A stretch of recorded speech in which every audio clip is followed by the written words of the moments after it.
1 for 17. Fourth quarter. 1 for 17.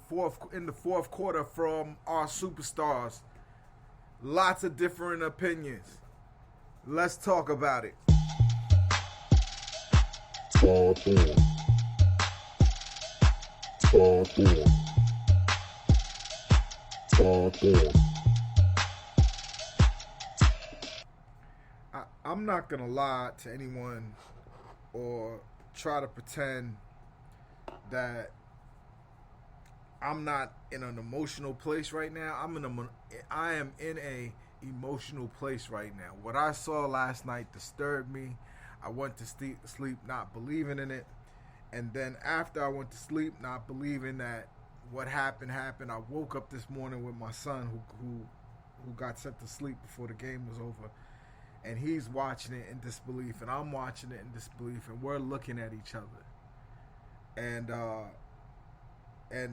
But what he said to me fortified my position in what we're going to talk about. I've got Sam with me. I've got Kool-Aid with me, and we're going to really break this thing down to the bone gristle. But I thought what my son said to me kind of summed it up. We're fast forwarding, through the commercials, through free throws, we're trying to get through the whole game. And then at the end of the game, he folds his arm and he says, "That wasn't KD." I said, "What?" He's like, "Of course that was Kevin Durant. You saw it." He was like, "Yeah, that was Kevin Durant, but that wasn't KD. That's not, I don't know that guy that I just watched. That somebody replaced my guy." I agree with my son. I say that last night was because that wasn't Kevin Durant. That wasn't what we expected. We've been arguing back and forth. Kool-Aid, let me bring you up first.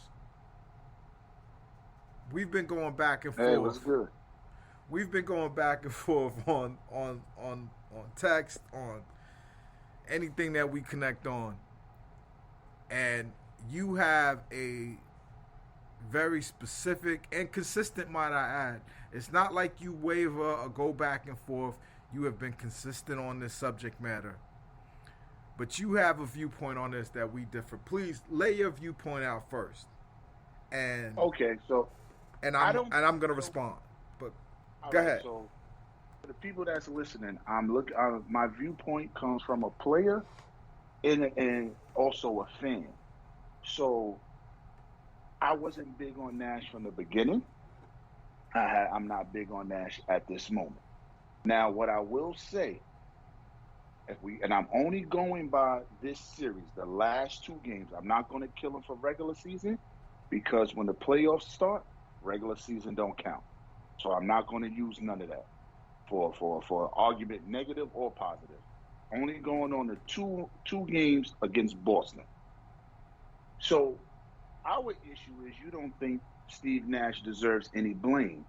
The blame for me goes between Nash and our two stars who have been selling ass like they working at Hunts Point or they back in East New York behind the White Castle. I know the spots if you from Brooklyn. Now, so the hilarious thing is, hold on, not to cut you off, but the hilarious thing is, if you're old enough to remember this, the Stroll used to be where Barclays Center is right now. Facts. It used to wasn't just the Daily News. It wasn't just the Daily News. Right. So the Daily News is shut down, and the train yard was just a hole in the ground. And I remember like after the club or whatever like that, just looking for something to eat or just bullshit. We would drive back there or cut through back there, and it just that was the whole stroll, for lack of a better word. And for you to say that they selling ass is crazy because where the building is built right now, luckily it's the demons. The demons is entrance. The demons. Jesus. But nah, so hold on, let me drive home my point because Go I'm ahead. Go pretty ahead. Go ahead. sure from looking at Nets Twitter, a lot of people agree, but they scared because some of them are minions for other people. But that's neither here nor there. Um, so Mm. we're gonna Go go ahead. game one. I call this the Kyrie game, right? Kyrie carries us as the star, as one of the stars. He carried us all the way to 45 seconds left in the game. He gave us a 3-point lead. Doesn't matter. Nothing else matters up until that point. KD's struggling with the physicality. He's turning the ball over left and right. He's forcing shots. Kyrie was forcing shots. They just Hold, happened to go hold, down. hold on, Kool-Aid. I got to stop you right there just because I want to address that and I don't want it to get lost, right? Okay. Did I imagine it, or did I see a couple times just face guarding him? Just face guarding him. No, nobody even bodied him up and then that like got him off balance. Just the normal face guard of Kevin Durant. Did he not get the ball taken from him at least 4 times between the last 2 games? Yeah, that's because he's over dribbling because now he's not reacting. He's thinking now. And once you start thinking, your game is off. I agree with all of that. I agree with all of that, but whose fault? Who's to blame for that? Now, How do you see, not put the responsibility on a 14-year vet? No. See, this is where I think why we differ. I am placing blame on KD for not showing up. Steve Nash has nothing to do with him missing shots in a certain sense. Meaning, if you shooting wide open shots and you miss KD, if you miss some of your normal contested shots that are good shots for you, that's okay. The issue with KD, and that I say it's on Nash, and I'm about to sum it up. Give me 1 second because I don't want to lose my train of thought. So Kyrie gave us the 3-point lead with 45 seconds. The Celtics come down and call a timeout immediately. Now, in the playoffs, every possession counts. And in saying that, that was the biggest possession of that game. You go with a defensive lineup. Doesn't matter if they can't score. For that defensive possession, with 45 seconds left, you want them to waste time on the shot clock. You want them to hopefully miss and we secure the rebound. We have 2 timeouts left. You can then bring your offensive players back. The reason why I'm saying this, if you got the defensive players out there, they may not get that layup at 7 seconds. They may take 15 to 20, right? So even if they do score, they have to play the foul game, meaning when Brooklyn inbounds the ball, you're going to go for a quick steal. If you don't get the quick steal, you immediately foul. That's why you call a timeout to advance the ball to half court and bring your offensive players back. So now when they foul, now we're going to the line. We keep them down 3, right? He didn't do any of that. Then when Kyrie got the ball for the final possession for Brooklyn, once he realized he was double teamed and the play was going nowhere, you call a timeout. Even if it's only for 5 seconds, you draw up a play that we get a good look at the basket. That is what an average to decent coach is going to do. Now, you put it in your stars' hands, and if the chips fall where they don't hit the shot, that's fine. But you have to set them up to be in a position to win. We are on the road. That was a winnable game. The reason why it was winnable, because you were winning with 45 seconds left. Now I'm going to go to yesterday's game. The first half, the team and the coach had the right game plan. He made the right adjustments and got his team, meaning the stars, got the stars to buy into what he wanted them to do. The results was a 17-point lead, even with KD only hitting his 4 shots in the first half, right? We got up 17, and he reverted back to OKC's Kevin Durant. He gave up a 7-0 run by himself with turnovers. Cool. We're up 10 on the road. You take that. If I told you, yo, our 2 stars would play like ass and we would be up 10 at half, everybody would accept that. Now, my issue becomes when the coach says, hey, I think we lost some of our intensity. We wasn't focused.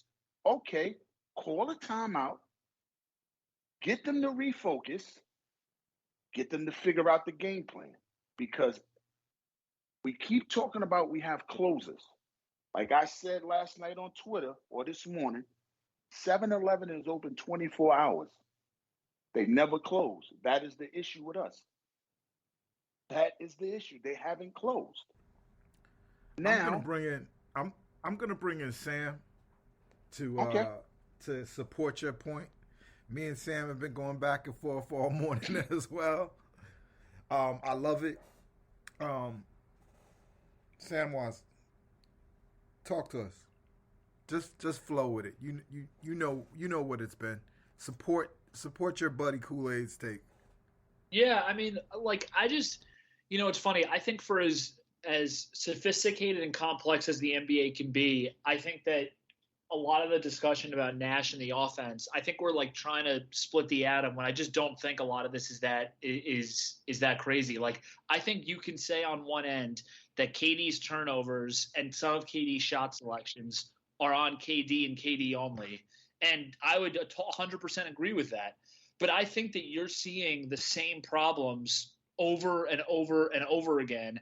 And that's where it becomes on the coach to do something one way or another. So, for example, like KD initiating the offense when his dribbling and his like just general touch seems off is just not a good – it just doesn't make any sense to continue to have him do that. He should be setting up – they should be running more pin downs and back screens to get him opened and whatnot. And if they're being physical with him, the way that you counter physicality is by movement and motion. And I didn't see any of that. And I think the notion that after a full year since the Bucks series, which was really the first time that we saw the double team used consistently on KD, the fact that they haven't figured out what to do from a double team is just kind of like crazy and completely inexcusable. Like this is something that every major team deals with. And the reason why a lot of teams don't end up doubling superstars unless it's way lower in the shot clock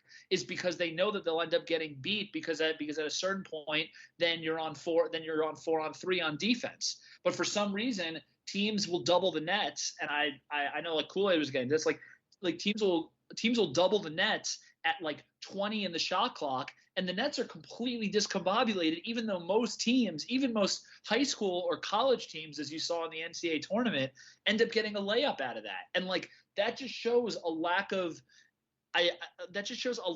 just any type of organization and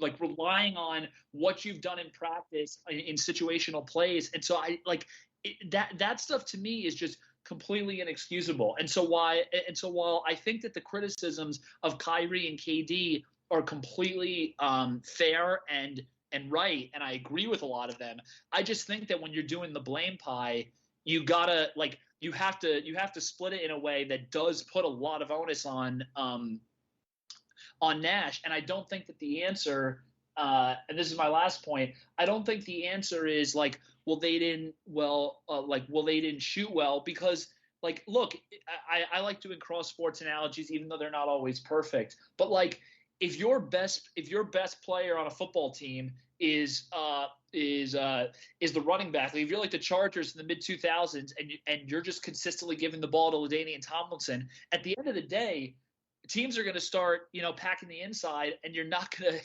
to get anywhere. And that's when you have to start adapting. And the answer isn't just, well, LT isn't finding the holes and he's not doing well. It's like, no. Like, this is the playoffs. Teams adjust.